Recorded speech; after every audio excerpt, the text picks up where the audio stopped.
friends, this is Lindsay. Welcome back to my channel. So today is a little bit of a chatty type video, but I'm trying to give you some really important information that I think will help you. And I'm filming in a back room of my house that's just kind of a catch-all. So you'll see it used to be one of the boys' bedrooms. There's Pac-Man on the wall over here. I have my embroidery machine back there, a printer that I'm trying to get up and running over here. It's just, yeah. But this is going to be the best and quietest place that I can film. You still might hear my voice in the background, but hopefully you'll be able to focus. So I really wanted to talk about the public domain again with all of you. I've mentioned it a couple times in some of my videos, but I wanted to do a video again just explaining some of the basic things you need to know as a paper crafter, as a junk journaler, especially if you're trying to sell your work. And I'm seeing a lot of misinformation going around this community. And I know that what I'm saying is going to be for the US. I'm not, if you live in Canada or another country, you're going to have to look into your laws for copyright. I'm talking about the United States. So if you're in another country, you're going to have to do that research. I don't want to say something that isn't true about the laws in your country. But for the United States of America, copyright can be confusing, but once you know a couple things, they're pretty easy to remember, and then you have a lot to work with. And not only do you have a lot to work with, you have a lot to work with guilt-free. And what I mean by that is I just want to explain public domain. You own the public domain. That is the most amazing thought ever. I think it is one of the best Christmas gifts you could get as a paper crafter, is to know that you own the public domain. If I have to get up and I'm pausing it here and there, it's because my boys are demanding my attention right then. So I'm just going to say that one time and let it go. Anyway, so what I'm saying is you own the public domain, meaning that you have the rights to it just the same as anybody else. So if an image is in the public domain, there is nobody who can tell you how to use it, what to do with it, what you can do with it, what you can't do with it, or anything. And they own it just as much as you do. If a work was published at a certain time, and we'll go over that, if it is considered in the public domain, nobody owns it. You can do anything you want with it. You can share it. You can make derivatives of it. You can design with it. You can, print it out as is and sell it a million times. You can, there is no limit to what you can do with a public domain image. You need to think about it this way. If you take a piece of paper and a paintbrush and you paint a picture, just, you're a really, good painter, and you paint a picture and it's your work. Can another artist tell you what you can do with it? Can another artist say, oh, well, you can't give that as a freebie because I don't want you to? Or you can't sell that and make money with it because it's not fair because I'm not making as much money and I don't, whatever they could come up with. If it is your work, you just look at them and you say, I created this, it's my work, stay in your own lane, and just be nice but brief about it. It is your work. It is the same exact way with the public domain. You own it as much as they do. So let's talk about the public domain. Okay, so in the United States, if an image was published 1922 or before, this is for the year 2018, then that image is now in the public domain. Nobody owns it anymore. You're not infringing on anybody's rights. You're not stealing from anybody. You have nothing to feel guilty about. Whoever created it is no longer alive. It was created before there was any type of copyright law in place. The people who created it way back there at the time did not expect any kind of copyright protection because there was none. There was no copyright protection at that point in time in history. So using it, you do not have to feel guilty about it. I'm going to say this. There are some sites out there that have public domain images that say for personal use only or do not share. I'm sorry, they cannot legally say that. They can't. There's a website that has like nature images, and they are public domain. You know, they were published 1828, 1764, 1909. And some of them might be like, oh, you need to attribute it to us. Well, no, you didn't create it. It belongs to me. As much as just because you scan it and you put it in online, or just because you share it with somebody else, does not mean you have any rights to it. Okay, let's just hypothesize here. Let's say that I'm on the internet and I find a beautiful painting of an eagle and a beautiful landscape painting, and it has this beautiful painting, and it was painted in 1879. I'm just coming up with this from the top of my head, but I know there's ones out there like that. And I decide that I think this is a beautiful image, and I put it on my website, my Facebook group, or my blog, or whatever, and I say, for personal use only, do not sell.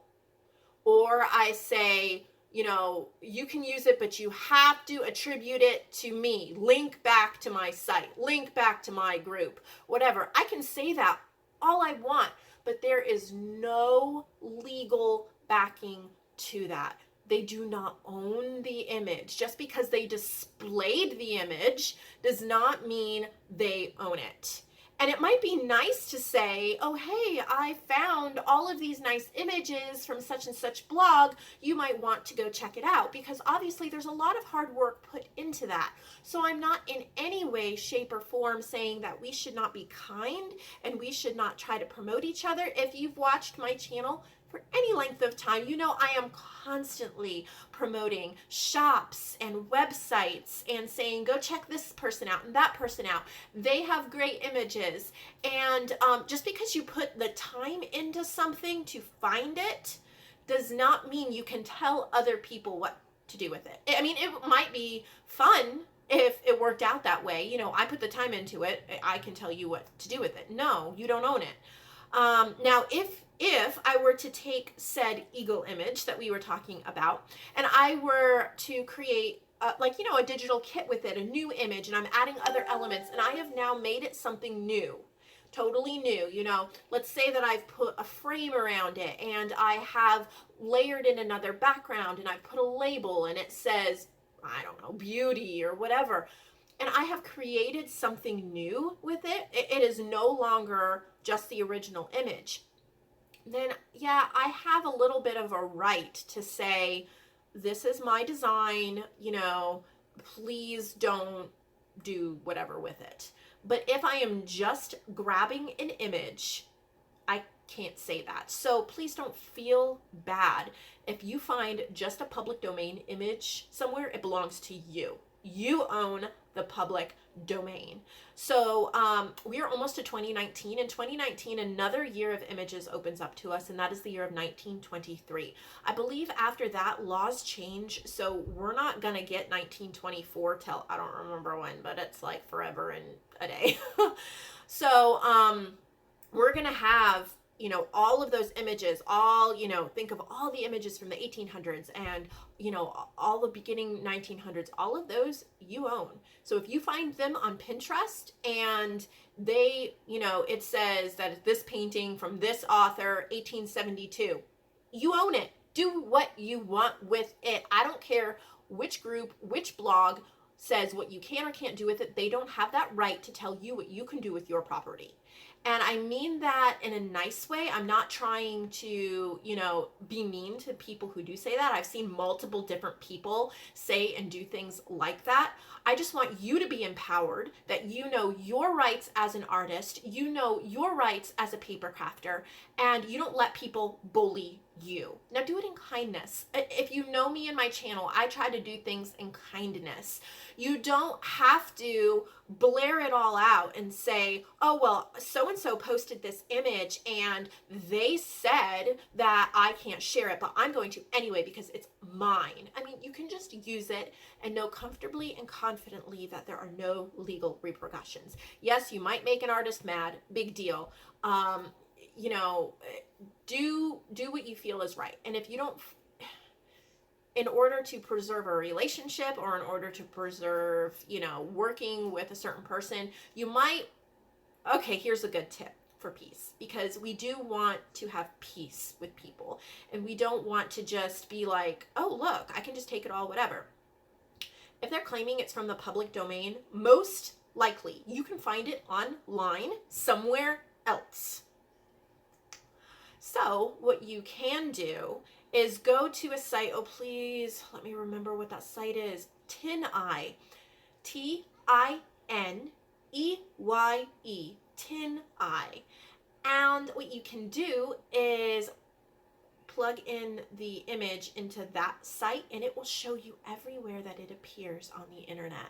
And then go ahead and grab it from somewhere else. That way, if that person is like, if it's, you're really concerned about the situation, if that person's like, you're sharing my images, I said not to, then you can say, I didn't get it from you, I got it from a different website, it's the public domain, like we can all use it. Most of the time you don't need to do something like that. If it's a big, like for example, I'm going to say it, Biodiversity Heritage Library. Some of their stuff, they're on Flickr, they also have a website. Some of their stuff, they say public domain, free to use. Some of them is like free to use with restriction, and it's kind of like you don't have to attribute it. They kind of want you to attribute it to them. It's a little gray. Like some of them, it's not just clearly marked public domain. So what I always do is check the date. If I can find the date on there, most of the time it says, you know, 1828 or whatever. So then I say, okay, public domain, I can use this. And I mean, a big, huge site like Biodiversity Heritage Library that is just posting scans of public domain work, they will never know you used it. They don't care. I mean, it's just not an issue. There's other sites that I've seen too that say similar things, and they're never going to know you used it. There's never going to be a problem. And the only time I advocate something like this is if you know it is a public domain image. Never, and I'm serious, never say, well, they're not going to know, so I'm going to use it. And you know it's a copyrighted item. That is illegal and it is wrong, and you wouldn't want somebody to do that to you. Like you don't want to, if it's on Pinterest and it's an image and you're like, oh wow, that's really pretty and I could print it off and I could use it in my journals, and they would never know, but it's obviously something that has been created by, you know, a current artist, or it's copyrighted. Do not just say they'll never know and use it, because you do not own it, somebody else does. But when it is a public domain, you own it just the same as they do. And I'm going to wrap this video up pretty quickly. I don't want to just keep saying the same thing over and over again. I want to end on a really positive note, and I want to end on a note of opening your eyes to the world of the public domain and finding those images. Go on Google, go on Pinterest, search, start just digging and uncovering them. They're not hard to find. People might say, oh my gosh, they're so hard to find, and oh, this person's amazing for finding all this stuff. They're not hard to find. There's so many resources. If you watch my channel, then you'll know I constantly give out resources and say, I got this from here and I got this from there. And start making a list so you know where to go back to. I think that would be so fun and so incredible. If you're not subscribed to my channel, subscribe so that you do see those. Also, go to my Facebook group. That will be listed below. And if you go to my Facebook group, I often will post a new website full of public domain stuff when I come across it, so that you guys can use it too. I'm going to make a side note in saying it does not mean that you have to share. Like, just because it's public domain does not mean you have to tell everybody else about it. So example, if you're an artist and you find a resource that you really want to use, you think it's a lesser known website or something like that, you want to use it, you don't want to just blast it out and put it all out there because you want to use some of it and have some designs that, you know, haven't been maybe circulated in our groups, you can be quiet about it. You don't have to say, oh, everybody check this out. It's a public domain. We all own it. I mean, that's nice if you want to. You don't have to, but you also can't say, you can't go over and grab all these public domain images from everywhere. Oh, I found these from Pinterest and I found these from this site and that site and that site. And then you say, oh, here, look at what I found. And you can't share it. It has to stay here with me and my group. That is not what the public domain is. That is not the spirit of a paper crafter, or it should not be. That is not right. And that's really what I wanted to talk about. So with the public domain, starting in January, so 1923 and before, it's nice to say that, but currently December 2018, 1922 and before, if it was published before then, before 1923, it's yours. Use it.